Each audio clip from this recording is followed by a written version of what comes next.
Thanks everyone for coming out. Welcome to Earth versus the Giant Spider, amazingly true stories of real penetration tests. My name is Rob Havelt, and I'm the Director of Penetration Testing for Trustwave SpiderLabs. Over to my right, or left, my other right, is my Brazilian friend Wendel Henrique. Wendel, you want to introduce yourself? I work on the Trustwave SpiderLabs penetration team for almost 3 years, I guess.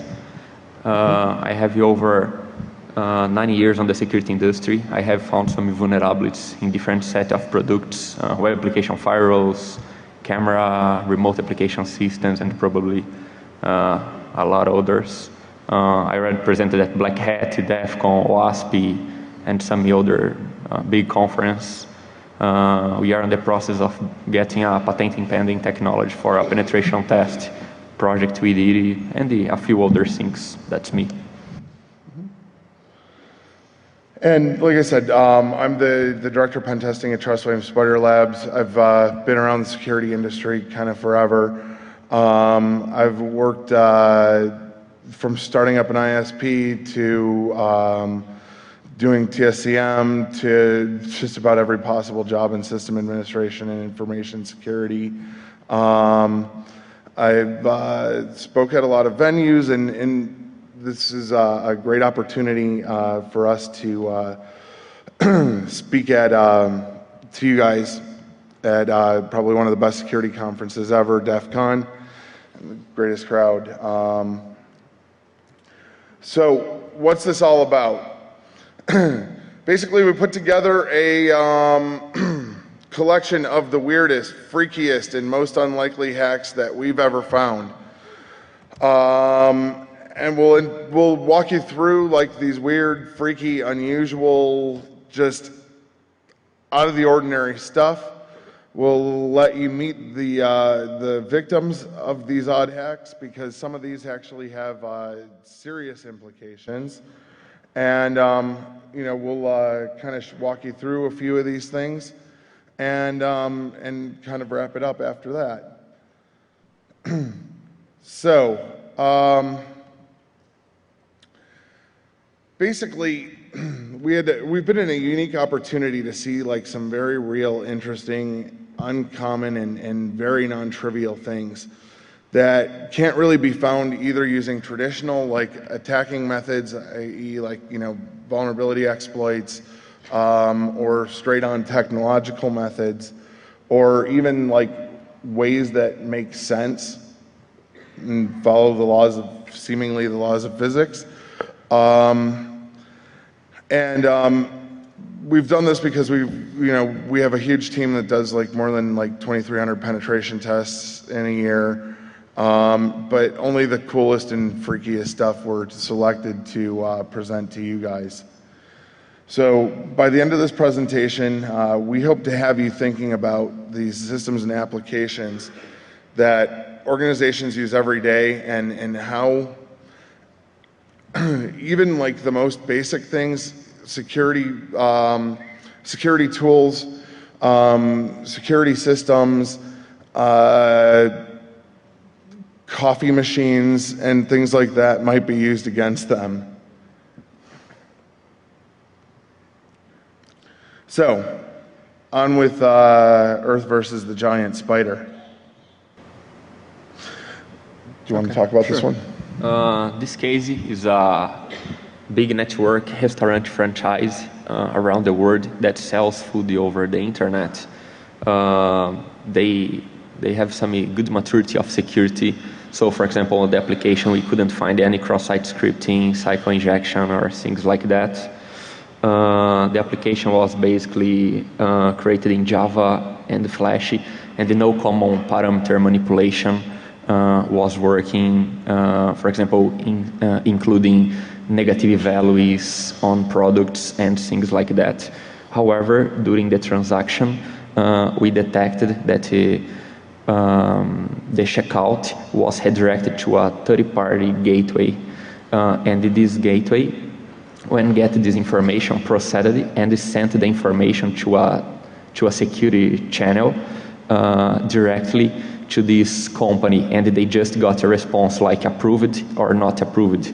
So what we did is manipulate these requests to change the final value of the transaction itself on the gateway, since it was redirected over JavaScript from our browser by the main application. Consequently, the final price that appeared on the website and all the stuff was the real price of the products. But when we conclude the transaction, we could put any kind of price that we would like. And they just got accepted or not. In this way, you could get almost any kind of food for any value. Do you think we should show these screenshots? What? Yeah or not? Yeah, sure. Go for it. Okay. Do you have them? Here. No, I don't have it. Okay. Never mind. Okay. So, in summing up, what? You're talking now. Okay. Because I think the screenshots will be pretty cool to explain. Talk to them, not me. Yeah, well, basically, as a result of this penetration test, we could get some good amount of food delivered to our home with almost 50 cents at the end of the engagement. One of the cool things was we actually did engage a delivery driver that came out with bags of food and everything like that and took a bunch of pictures. Yeah. And it was all kinds of fun. But it's just a weird thing that, you know, and kind of a bad thing to do, to let somebody kind of manipulate things and just kind of trust that everything's happening behind the scenes the way it should be. So moving on. Okay, so this one was, we're called the one PBX will rule them all kind of hack. This was a large financial institution that had a lot of different technologies in place, some new technologies, but some like ancient technologies.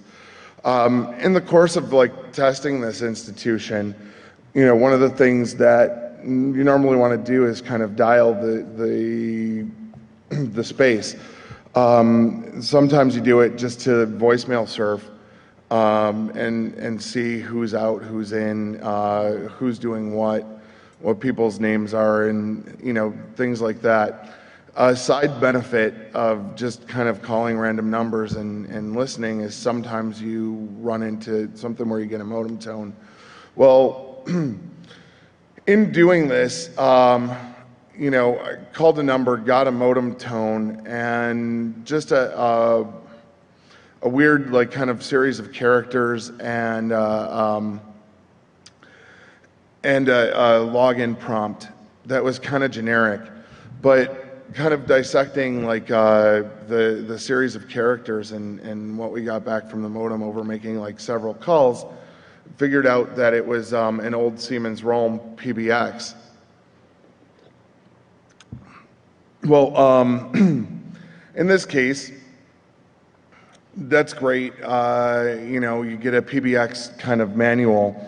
It turns out that they changed the administrator password, they changed the opera password on it, but there was one account that actually had better credentials than administrator. It was a field tech account, and they didn't change that password. When you get into the field tech account, it actually lets you go into like any user account that you want. So went into the Roam PBX as administrator, and you know, just kind of browse that.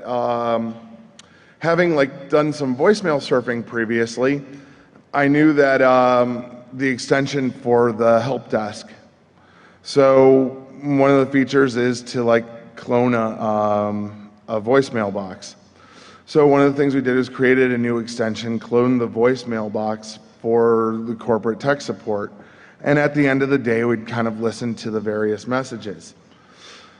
Well, it turns out that like there was some dude that was traveling on the road and called in frantically to tech support after hours when they weren't picking up.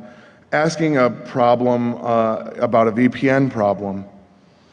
It just so happens that in a previous life, I was a certified checkpoint instructor, and I happen to know a lot about checkpoint.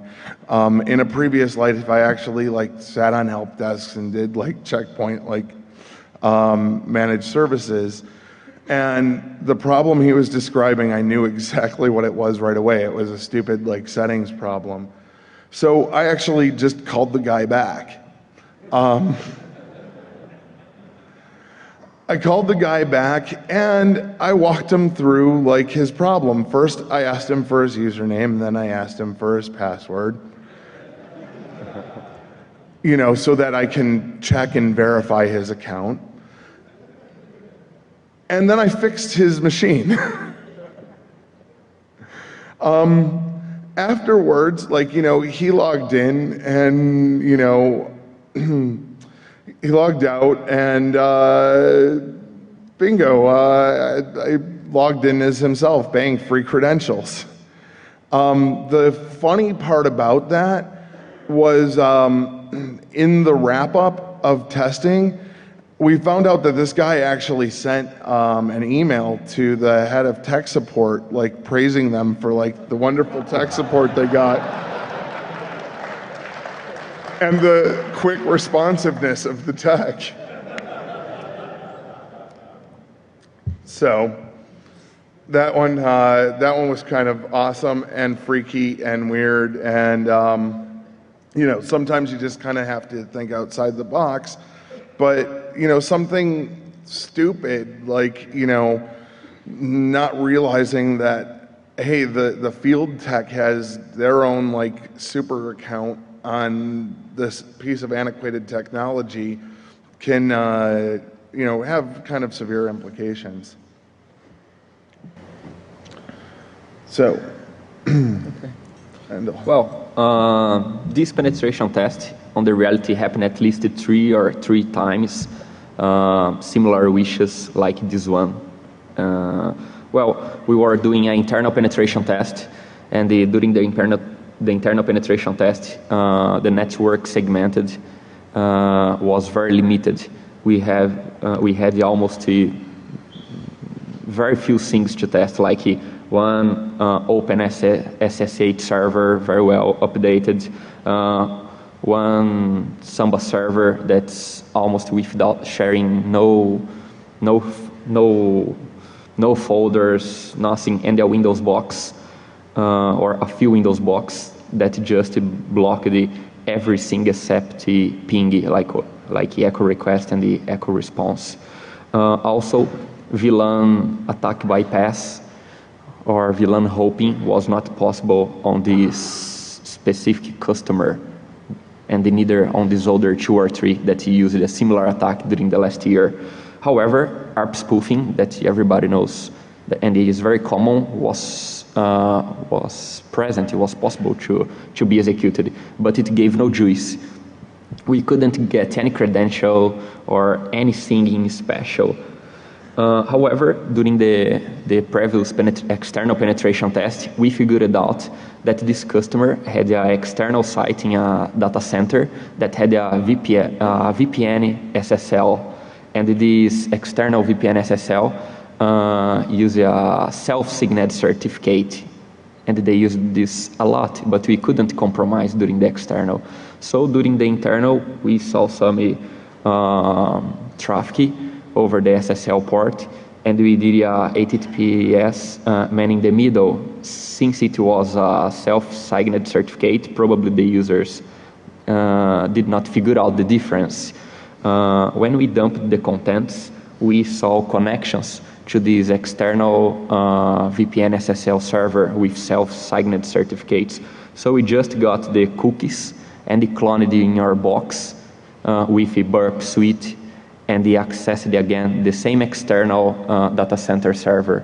And as a result, we get a successful login on the whole VPN over SSL, getting access to file servers, applications, and a lot of stuff that was not accessible before, including credit card data and a lot of interesting stuff. So it's very interesting demonstration of how sometimes a vulnerability that you couldn't exploit from the external side and is not easily detected by the automated tool can be exploited, for example, from the inside network. It's kind of interesting because we could reproduce the same kind of vulnerability at least in 3 different customers during the last year. So this kind of vulnerabilities is the kind of vulnerabilities we would like to show you. They are kind of different and not easy to find with automated tools and stuff like that. Yeah, and that's always interesting because you're taking you're taking an external, and organizations tend to think of the perimeter's the perimeter and the inside's the inside, and we need to secure the perimeter and the things that we do to secure the perimeter, that's out there. And, that's basically our wall against the big bad internet. And inside we need to do different things. But like Wendel said,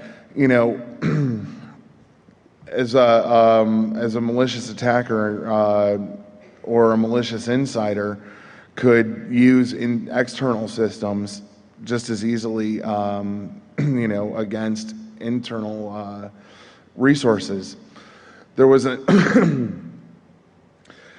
another instance of something like akin to that, where we were taking a look at a phone directory, and from the inside of a network, and we're just able to basically get like names of people. However, on the outside, there was actually like an HR system with a vulnerability, but you had to have like people's name and their like HR code.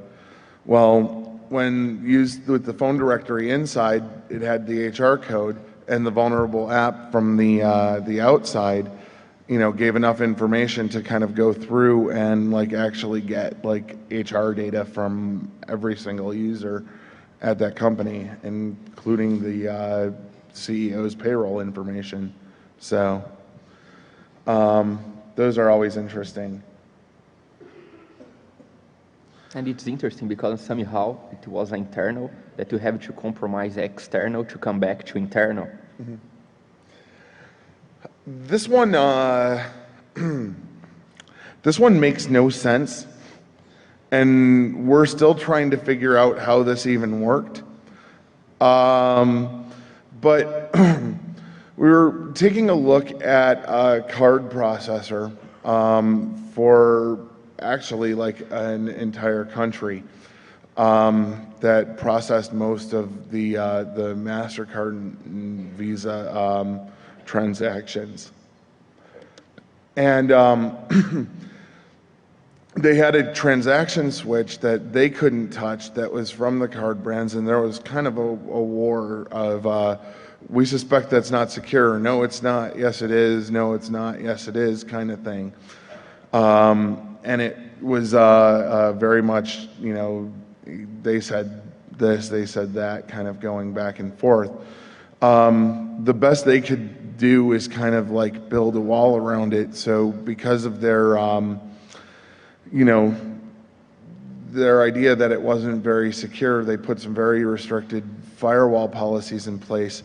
They were using some weird old like technology that, as it turns out, was very misconfigured. Nothing would get through to the transaction switch. It was kind of set down, and you could only actually like reach it from a couple stations inside that were kind of like the major databases. Yeah, absolutely. That's exactly what I was getting at. Yeah.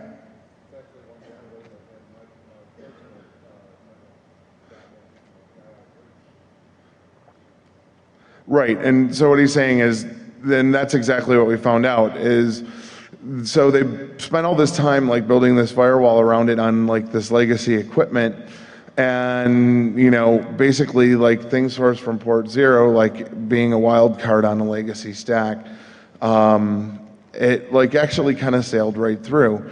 So it turned out that the people that said like no it's not, secure was actually right, because sourcing traffic from port 0, we found out a webmin interface on this transaction switch with an admin user pass pair. That's awesome. That's always the thing that you want running every financial transaction from your country from. You know, because of that, like, you know, the webmin interface, they're able to get in at an OS level and basically, like, you know, see processing for basically the whole country. So, this one's really funny. All right, so there was an external pen test, you know, just as an outside in kind of thing.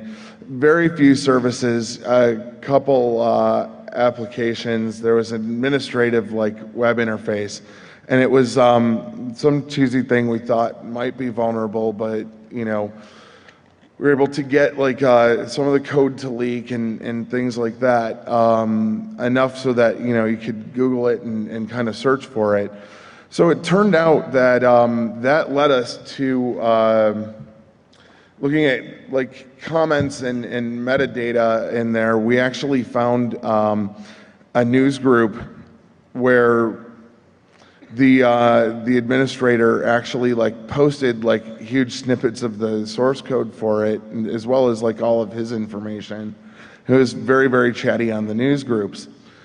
Unfortunately, that didn't get us much. You know, so looking through, like, the snippets, like, you know, you think, like, bingo, I have, like, source code here.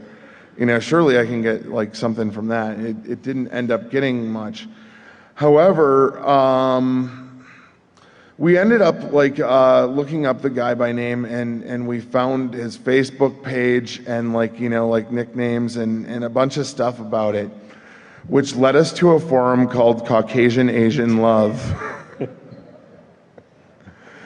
And it was a forum for Caucasian men to find Asian women to love.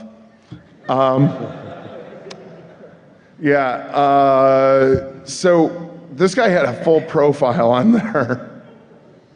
Apparently he was really, really into it and really, really active in the Caucasian Asian Love.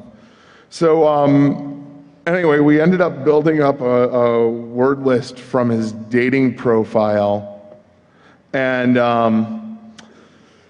his password was a variant of love machine with the common U spelling of love, which was actually rather awesome. So we ended up getting into the administrative interface, which actually, like, yielded, like, a ton. So. Okay. Well, it was another external penetration test where we couldn't find any trivial vulnerability. Basically, no kind of web vulnerabilities, no vulnerable services, no weak accounts, no things like that. It was a huge network, and we found that on this huge network they had almost 20 high-definition IP cameras, and also a specific port that was unrecognized by network mapper. That probably was the application to centralize all these IP cameras into a single service. Well, these IP cameras, we looked around the well-known vulnerability databases, and we couldn't find any well-known vulnerability. So we just look for a copy of these IP cameras, and in a lab we tested them, and we find a few vulnerabilities, like authentication bypass that allowed us to dump the whole password from a Linux-based system inside the IP camera, and a lot of stuff. We cracked the local root password and stuff. On the end, we created a modified firmware, and we uploaded over this interface, and they created a web shell from this web shell on the web camera. They was connected on the inside network, and consequently from these web cameras we could look, for example, internal employees working, give zoom up to 10 times, get screenshots, IP of systems, usernames, and obviously from the web shell we created on the modified firmware, we could access the whole internal network that was accessible from this IP cameras network that was on the management administrative segment. It is interesting because it resulted in advisory. So we used the all video cameras. That's a security service. The great thing about that one is you take a look, once you're into these video cameras, and these were like, by them having like the good video cameras instead of like the crappy grainy like black and white ones, it really helped a lot because like you had an optical zoom of 10 times, and some of these were trained on like machines and keyboards and things like that. So it ended up becoming like a password bonanza as you like kind of just sat there remotely in a different country, watching a user like kind of like sit down at a station and type in their password, and then like, okay, so that username has this password, and you know, throughout the day, you end up like collecting a bunch of stuff, and then once you have credentials, the stuff on that hardened exterior, you know, with the various servers that you can do much with, isn't really like so hardened anymore. You know, you can kind of, a lot of password reuse is problematic and all pervasive. So, you know, it tends to lead to compromise that way. Okay, that's good. Okay. All right, so after this one, we have a video to show you of, you know, exactly how this all works, but I'll let Wendel describe it first. Yeah. And did you want to like come here and then I'll hand you this? Sure.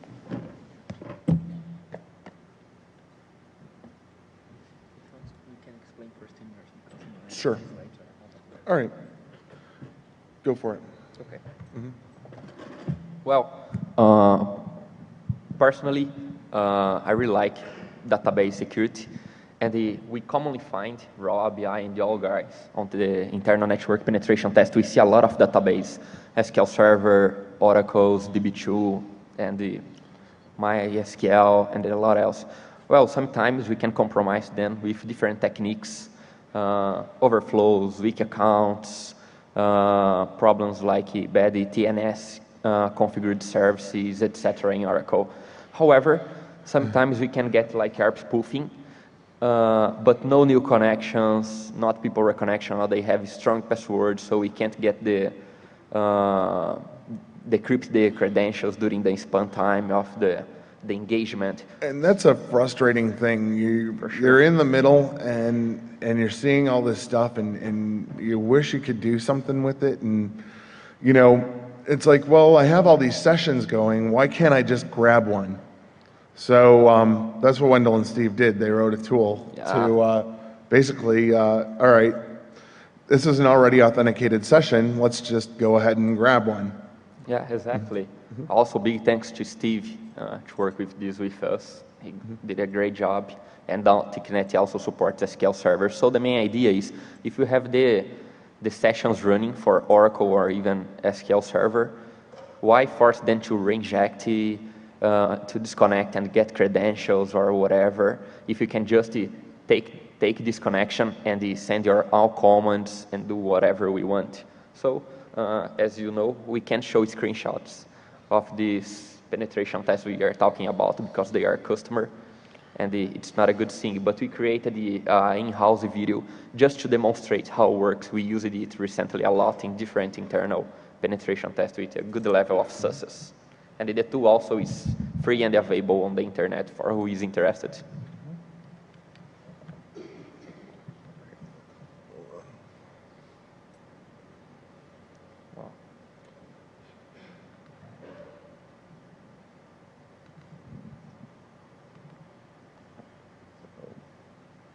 Go ahead and explain what's happening while Sure. it's running.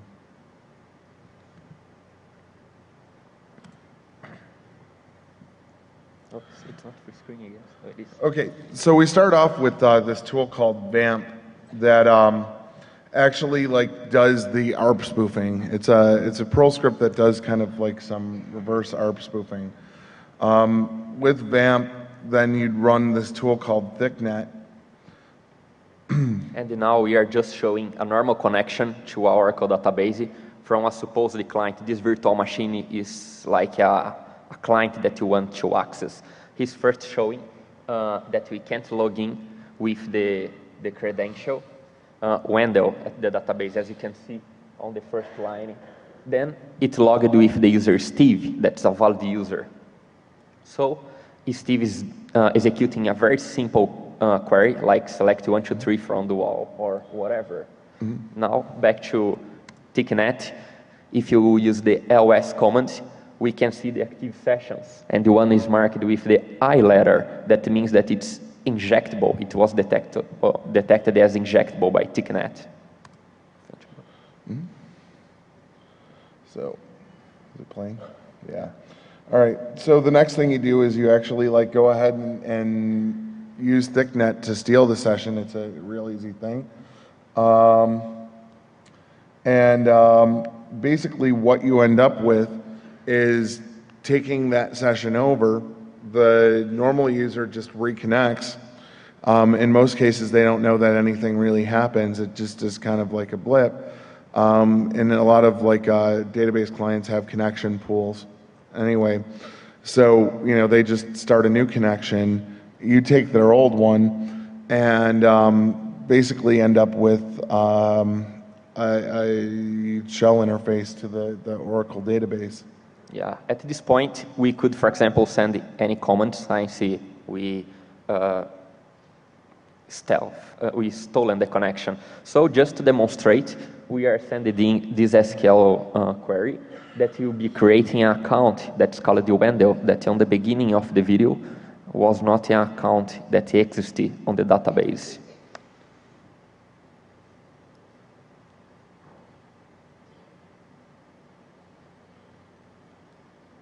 As you can see, you get on the ending the ORA error 01003. This means that the command was sent and parsed successfully. Now we are just stopping the ARP poison and making sure VAMP makes sure that we are not breaking the ARP tables. And now we are trying to log in again with the same account that was Wendel, just to make sure it really works. We used VAMP to intercept and injecting a live connection and create a new account on the Oracle database. Now, as you can see, we can log with the account that previously doesn't exist on the database. And then now we can do any query like the privilege of this account.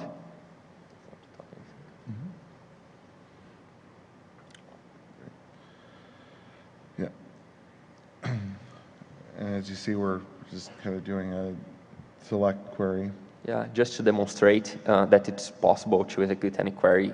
Obviously, in this case, the session that was stolen was administrative query, administrative account. So we could create an account, but you can always get the privilege of that account. For example, recently on our team meeting, we got another guy from the network penetration testing team. Hey man, it's very nice to, last week I stole an SQL server, Microsoft SQL Server with this tool, and I could use the XP CMD shell to execute commands just from a stolen session. Also, we have other nice things from ThickNet, like steal credentials, and even Microsoft has some very specific, Oracle has some very specific stuff from Windows clients that leak Windows authentication. So I suggest everybody that is interested to check ThickNet. It's very interesting. Wait, is that it? Sure.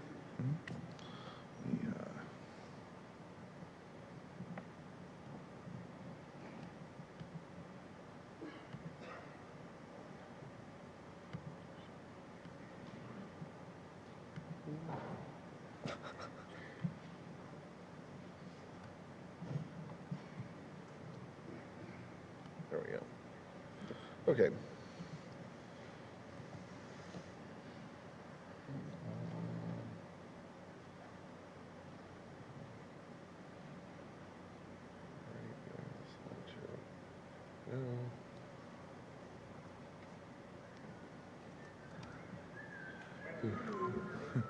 Oh, Okay, great. We are done. Thanks. all right. Great. Whoa. All right. Things are going insane here.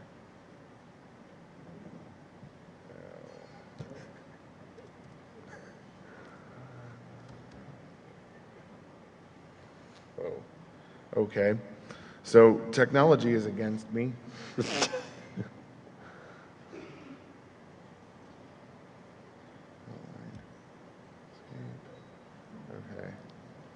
Let's try this again. There we go.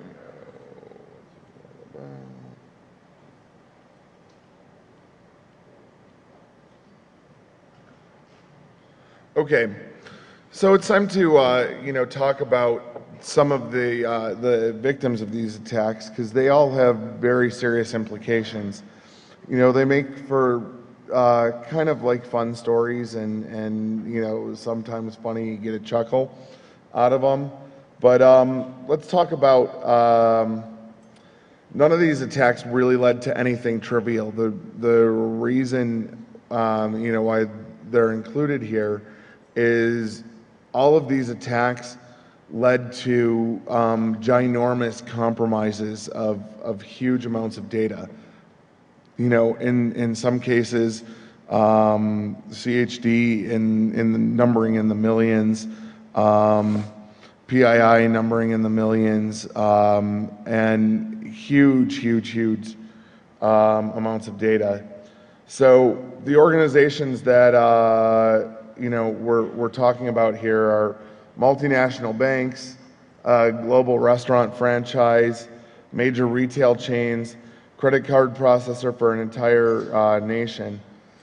And the types of data stolen that we're talking about here is, every Visa and MasterCard transaction processed in an entire country, hundreds of millions of PAN and track data, HR data. In one case, it led to accessing the DHS terrorist watch list for financial institutions that they're supposed to check against. And obviously billions of dollars in transactions. So just kind of in conclusion to this, before I say something about stuff you didn't see, is this talk was focused on those complex or uncommon hacks found in real environments. Some are in very high-end and important systems, and some are unlikely but true. And this is, a bizarre world where you have old ancient anomalies, affecting newer systems, security systems that are used to hack organizations, new techniques developed on the fly, and things like that. So, we're happy to be here. Hopefully you enjoyed these stories. So, I think one of the things that we were going to do with this is we spent 2 weeks setting up this whole hacking challenge that we're going to run during the talk. And so, we checked on it when we got here. We checked on it last night, checked on it this morning, and 3 machines that we had wouldn't boot. And that's just awesome. So, the winner was supposed to get a prize. Yeah. And so we still have the prize. We have a few prizes. But I know like a lot of you out there have like bizarre and weird stories of their own. So we're going to change it. Anybody that comes up with just a truly weird, fucked up story will get the prize. Sure. Of a Duke Nukem Forever PC version game. This guy. Anybody want to take a shot? Come on up. Well, we're showing you that we have the game today, but you won't actually get it for another 12 years. Have a seat. Thanks. What's your name? Tim. Tim, what's your weird, fucked up story? Well, we were doing a pen test one time, and we were war dialing all their phone lines, and like you, we found a system that was returning odd characters, and basically we were able to determine that this was an HVAC control system, and so did some research and found that there was a default technician login, got into the HVAC control system, and then we shut down the exhaust fan in their server room. So then we just sent somebody out dressed up as an HVAC technician, and we're able to get right into the data center. What do you guys think? Does Tim get the prize? Yeah. Oh, yeah. There you go, man. Thank you. What? Sure. Well, Wait. no. Does anybody else, like I saw a couple people that were kind of coming towards this stuff. Anybody else want to try for the runner-up prize? Anyone?